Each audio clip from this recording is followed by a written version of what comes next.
রাতভর ইসরায়েলকে লক্ষ্য করে ভয়াবহ ক্ষেপণাস্ত্র হামলা চালিয়েছে মধ্যপ্রাচ্যের সিংহখ্যাত দেশ ইরান। গত 1 ঘন্টার মধ্যে অন্তত 3 বার মিসাইল ছুড়েছে দেশটি, যার ফলে ইসরায়েল জুড়ে নিরাপত্তা সাইরেন বাজতে থাকে এবং বিভিন্ন অঞ্চলে বাসিন্দারা আতঙ্কে দিকবিদিক ছুটতে থাকে। দি টাইমস অফ ইসরায়েল বাংলাদেশ সময় সোমবার রাত 1:45টার দিকে জানায়, ইরান নতুন করে মিসাইল ছুড়েছে।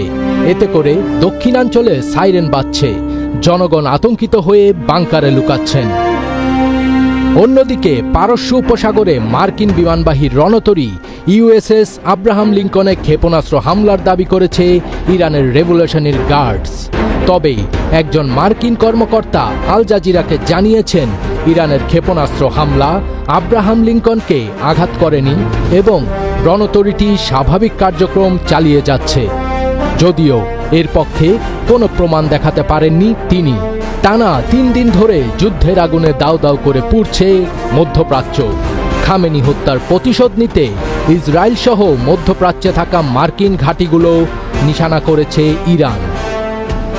কাতার, Bahrain, Jordan, Oman, Kuwait, Saudi Arab এবং সংযুক্ত আরব আমিরাতের একাধিক বিমানবন্দর, আবাসিক ভবন এবং হোটেল ক্ষতিগ্রস্ত হওয়ার খবর পাওয়া গেছে। হতাহত হয়েছেন বেশ কয়েকজন মার্কিন সেনাও। তেল আবিব, হাইফা এবং জেরুজালেমের একাধিক ইসরায়েলি লক্ষ্যবস্তুতেও ইরানের ক্ষেপণাস্ত্র হামলায় হতাহত ও ক্ষয়ক্ষতির খবর পাওয়া গেছে। সূত্র জানিয়েছে, ইরানের একটি মিসাইল সরাসরি তেল আবিবে আঘাত এনেছে। তবে বাকি মিসাইলগুলো আকাশে ভূপাতিত করে দেওয়া হয়েছে কিনা সেটি নিশ্চিত নয়। আইডিএফ মিসাইল প্রতিহতে আকাশ প্রতিরক্ষা ব্যবস্থা সক্রিয় রেখেছে। এদিকে ইরানের নতুন করে ভয়াবহ হামলা হয়েছে। সীমান্তবর্তী একটি রেজিমেন্টের সদর দপ্তরে এই হামলা চালায় ইসরায়েল। এতে 40 জন সেনা নিহত হয়েছেন বলে খবর পাওয়া গেছে। এরপরই ভয়াবহ হামলা শুরু করেছে ইরানও। অন্যদিকে ইরানের সর্বোচ্চ নেতা খামেনির মৃত্যুর ভয়াবহ প্রতিশোধ নেয়ার ঘোষণা দিয়েছে ইরান।